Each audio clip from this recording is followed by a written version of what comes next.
Good evening and welcome to the news tonight on DBS Television. Ladies and gentlemen, let's get the headlines for this edition. A deadly landslide leaves at least 7 lifeless bodies in Kambele, which is in the east region of Cameroon, a village renowned for illegal mining.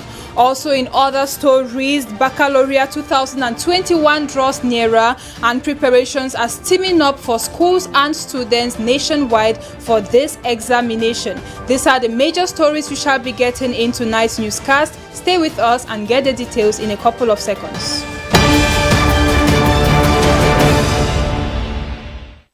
Good evening once again, and if you just joined us, welcome, and for those who have been here before, welcome back to the 7 p.m. edition of the news on DBS Television. I am Cynthia Ngwemo. We go right away to open this newscast on a sad note from the east region of Cameroon, where a landslide has occurred over the weekend in Kambele, leaving at least 7 people dead. Local authorities in this area say it is a result of negligence of the law as well as ignorance on the part of the population who continue to carry out mining activities in this area despite all warnings. Let's get more of this with Vanessa Shuyo. In search of gold in the mining site of Kambele, located not far from Baturi in the Cadet Division, 7 persons have been confirmed dead following a landslide which occurred over the weekend at 3 a.m. According to reports from the chief of Kambele, these young people arbitrated the law to illegally mine in a site which belongs to a Chinese company, thereby going there at night and dangerous, especially with the coming rains. Those deaths are due to the fact that many youths go there. It's not only the youth, many people coming from everywhere are going there by night to steal the materials, to steal the products, looking for the gold. Eyewitnesses say after a long search, the first corpse was exhumed at 4 a.m. The massive flow of the population to this area is supposed to be followed up as agreed with the company concerned.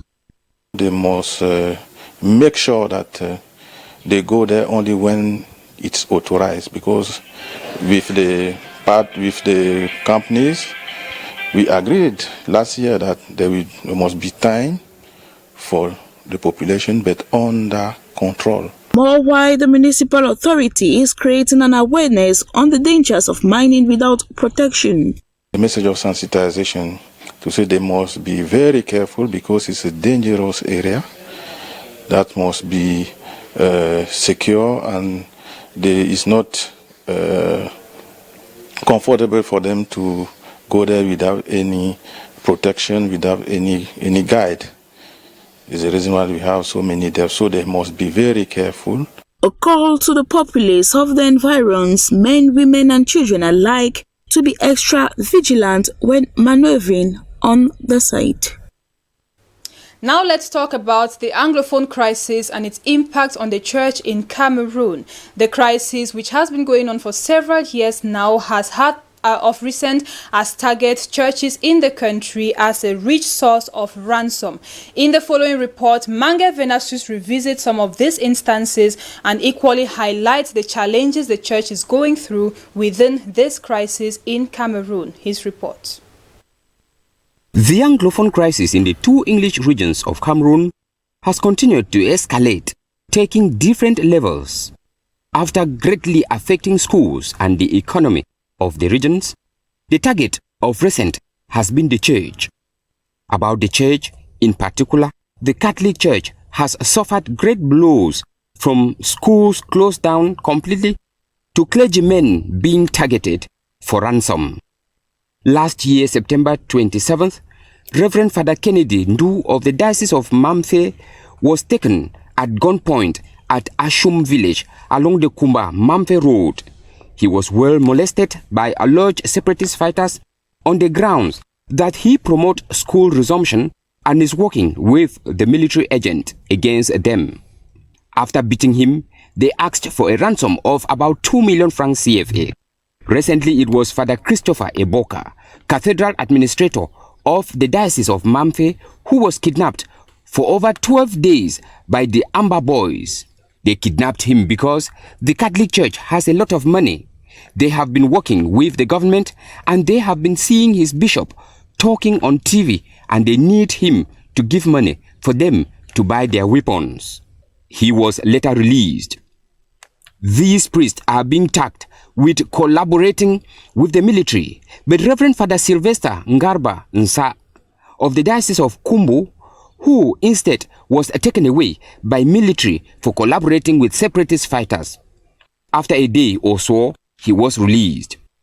Over the weekend, 2 persons lost their lives at the pastoral center in Mamfe when separatist fighters came looking for a priest, and since they could not identify him, opened fire on the Christians, taking away 2 lives. From what is happening, the church and by extension, Christians have been caught between the 2 belligerents. It is the population that is now paying the high price of a war that would have or could be solved. Still in line with the Christianity and the church, it has been announced the death of Nigeria's prominent televangelist, Prophet TB Joshua, and the news comes with as a hard blow for the believers and many people who considered him as their spiritual guide. In the following report, Mange Venasus brings to us a couple of reactions. Whosoever believe in him shall not perish, shall have everlasting life. Man has that power.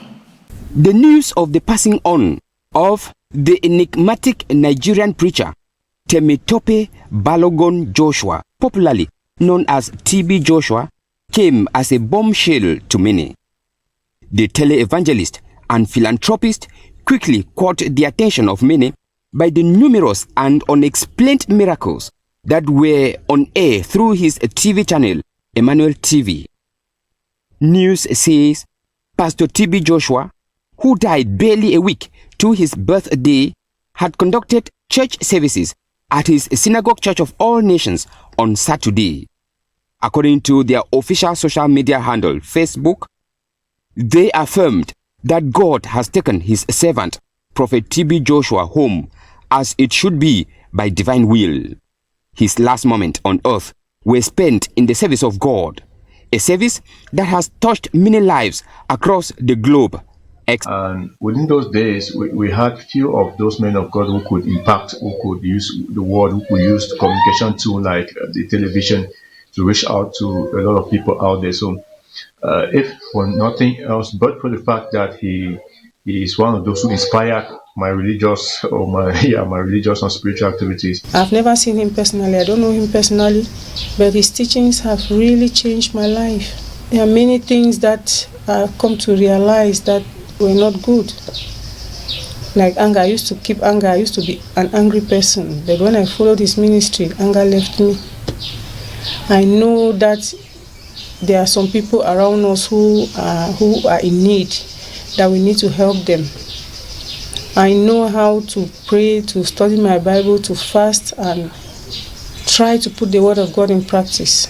It is from here that his magnanimous heart to meet the needy, irregardless of their background, cannot be ignored. To many, he has been taken by his creator. I shed tears because of the work he has done, his humanitarian works, and the lives he has touched all over the world. It's unbelievable. If this man of God will please wake up, he has not finished his assignment. All of us, we are in a morning mood. What I know, I'm confident that he's seated with God now like this. His father took him. He said in one of his prophecies that there is a ladder to go up. The ladder came and he went up. That's what I believe. This will be a great loss to the Christendom, Nigeria, and Africa at large. The shocking issue, difficult for many, is that he wasn't sick. But the bitter reality is that he is gone, and may the good Lord he served be merciful to his soul. Good morning. You may be seated. Away with religion and the passing on of Prophet TB Joshua, now we talk education. Just few hours to the kickoff of the official 2021 Baccalaureate General Examinations in Cameroon, our team of reporters went down to some private and public schools today to evaluate their level of preparedness. Vanessa Shuyong in the next report says that all has been put in place to ensure that the exams go on hitch-free. Her report. A few hours to official baccalaureate examinations equivalent to GCE A level in the English subsystem of education. School examiners and students are bracing up with final preparations. A close look at some centers shows that majority of the students have received their acceptance slip. To this student, he is prepared for the exams physically and mentally, although he says in a global term, it's frightening. With the fear of failure, others are prepared to face the papers. I'm really well prepared. I've read my book. I'm sure this year I will make it. And I pray this year should be a passover for me. And I hope I will do it.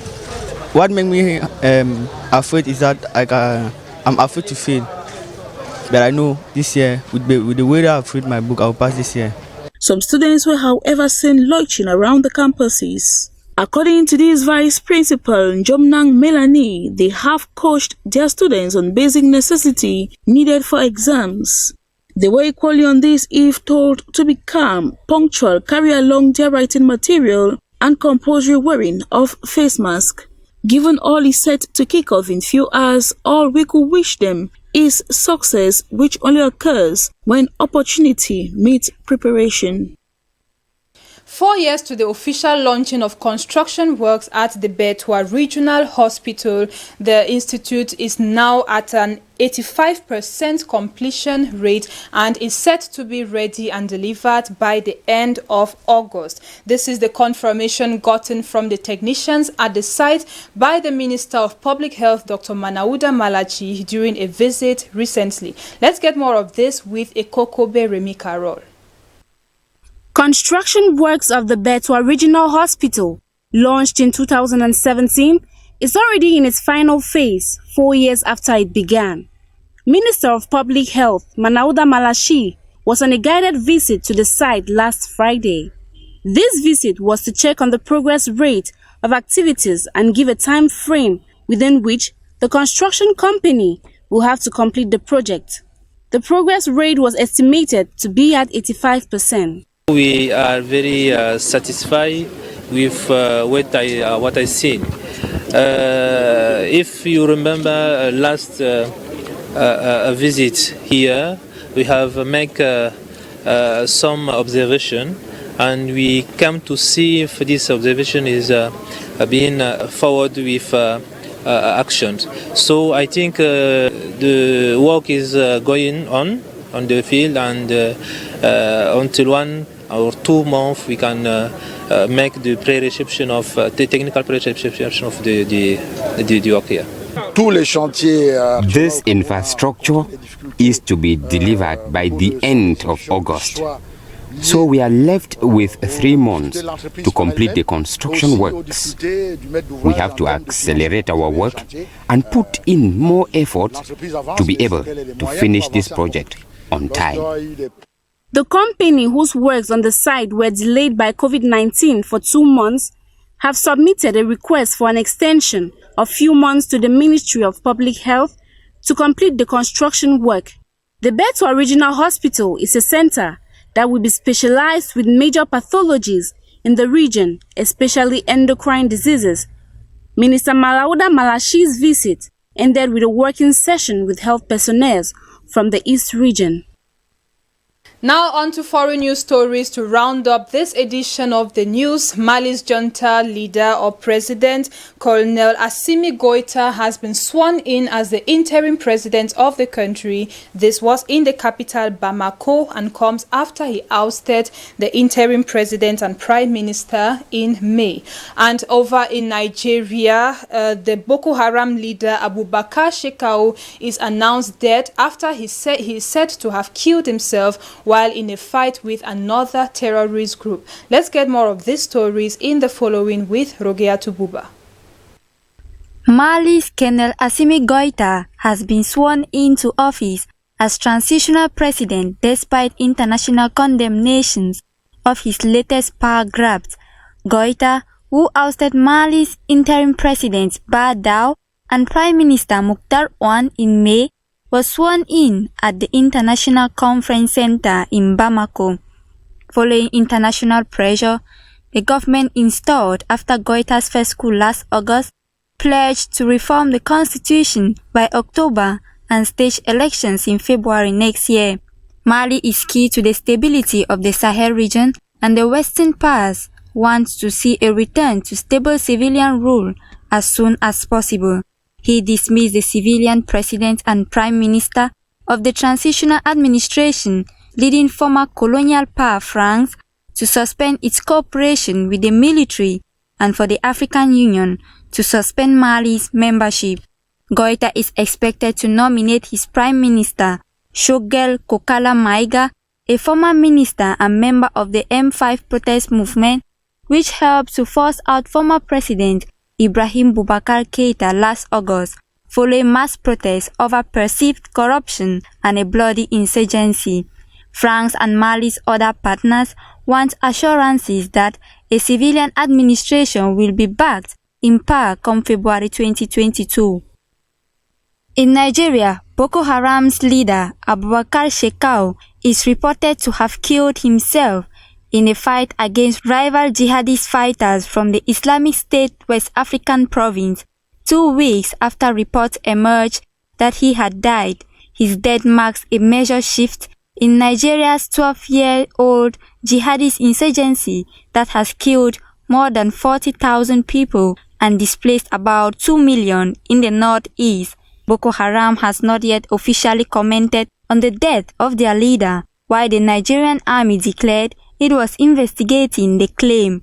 According to a voice released, it described Shekau as the big troublemaker, persecutor, and destructive leader of the nation. As declared by an official, he shot himself in the chest and the bullet pierced his soldiers, adding that he was badly injured. Analysts say the Islamic State West African province and other official affiliates of Islamic State now control significant territory and population across the Sahel region. The move into the Sambisa forest gives them the control over a sizable part of the northeastern Borno state and most of the roads into the regional capital of Maiduguri.